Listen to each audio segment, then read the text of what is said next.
Hey, headline mun hi trao mer ther thi an ti kha ni a. Hey, anin na sa khop mai. Khoi lai tlang nge ni ang o. Hey, trao mer ther thi lam hulau tan. Le lam atangin. An chi ain mu khom don ani ang hey, an kal sup mai. So tlai mi te son ni so. An chi na sa ta mai ne. Mi te chak ai chit tur mo ten ti mai thei ni. So aten. So an van chi na sa me. He tieng hi ma la chon a hlo om an tia. Ma se tun hua hi chon mu tur hi wang to em me a. So tlai tlang a so na nia. So anin kal phel sung mai. Tu me hlau veng o so. Pakha chu rem don. Rem su. Trong lo.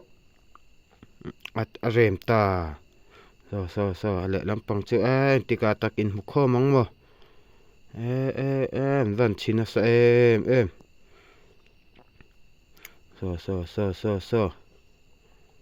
Khoi lai tlang athim to ka hei mu thiam hara atlang ming hi ke ni pon kan chuan ngai lo naramani wang hianin atlang hi hre thiam hi na har em me khopa si sonin tun hoi cha mu tur wang to khopa ma se hei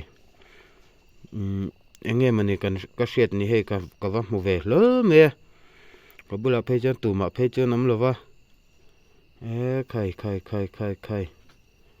an van china sa em so tami ta sa chen an chiram trep to ni so rem su trong ro kan mu du chu nia trong ta chu trong ro u trong